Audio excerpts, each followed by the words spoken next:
Baiklah pelajar, Cikgu Sewa Rahman di sini. Tajuk hari ini adalah perdagangan dan kewangan antarabangsa.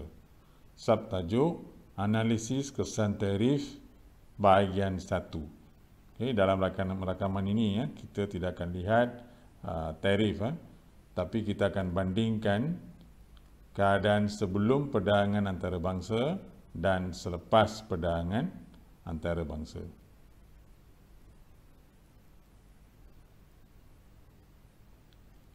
Sebelum perdagangan antarabangsa, keluk permintaan dan keluk penawaran bagi pengeluaran kereta, andaian kita negara mengeluarkan kereta, adalah DD dan SS. Titik keseimbangan I dicapai apabila keluk permintaan bersilang dengan keluk penawaran. Harga dan kuantiti keseimbangan masing-masing adalah OP0 dan OQ3.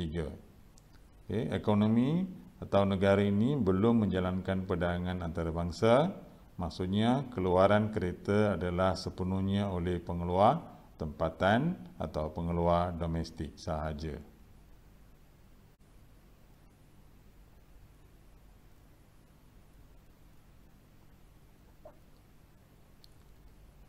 Katakan negara menjalankan perdagangan antarabangsa, selepas perdagangan antarabangsa, maksudnya negara menjadi lebih terbuka, tiada sebarang sekatan perdagangan dan juga aktiviti import dapat dijalankan bagi barang ini, iaitu kereta. Dan kita juga andaikan pasaran ini selepas perdagangan antarabangsa berada dalam pasaran persaingan sempurna. Maka keluk penawaran pasaran kereta ni akan beralih dari keluk SS menjadi keluk SW. Titik keseimbangan B dicapai apabila keluk permintaan bersilang dengan keluk penawaran yang baru. Harga dan kuantiti keseimbangan baru masing-masing adalah P1 dan Q5. Harga keluaran telah menurun daripada OP0 ke OP1.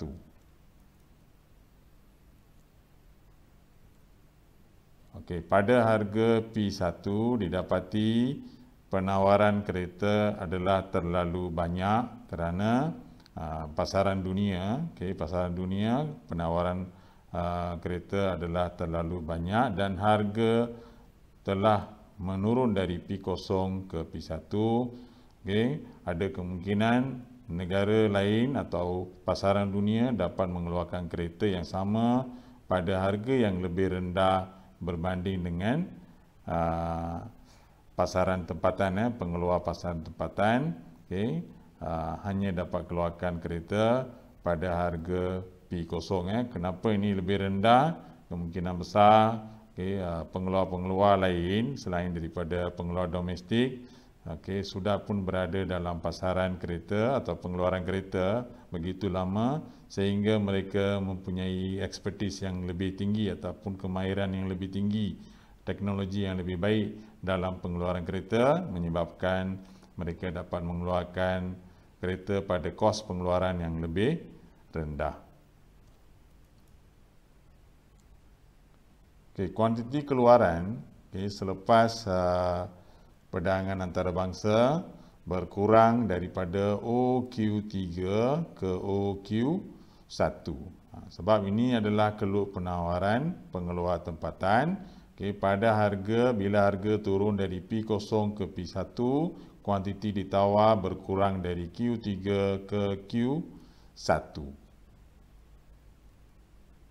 Maka pada harga P1 dengan kesanggupan pengeluar tempatan hanya untuk mengeluarkan OQ1 kereta, maka wujud keadaan lebihan permintaan. Okey, sebab jumlah permintaan adalah OQ5, okey, dan OQ1 adalah keluaran tempatan, wujud lebihan permintaan sebesar OQ1, OQ5.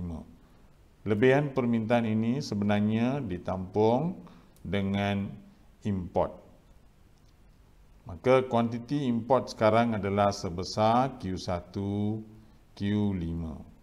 Okay, maka kita juga dapat simpulkan, okay, import menyebabkan, okay, aliran keluar mata wang dan juga boleh menjejaskan imbangan pembayaran.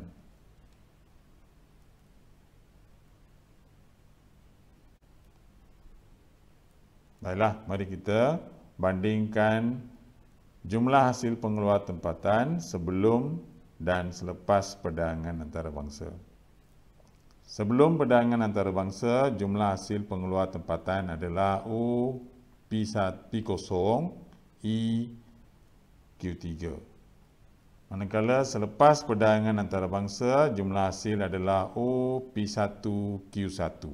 Okay, jumlah hasil telah menurun dengan banyak selepas perdagangan antarabangsa. Keadaan ini boleh menjejaskan ekonomi negara, di mana ramai akan hilang kerja, boleh meningkatkan pengangguran okay, di dalam negara.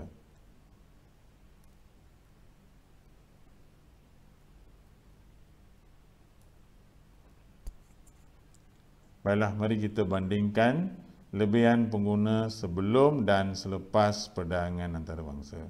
Lebihan pengguna sebelum perdagangan antarabangsa adalah sebesar P0DE. Selepas perdagangan antarabangsa, pada harga P1, lebihan pengguna telah bertambah menjadi P1DB. Maka pertambahan lebihan pengguna adalah sebesar P1 P0EB. Pada asalnya, okay, kereta yang sama, pengguna tempatan membeli dengan harga yang lebih tinggi.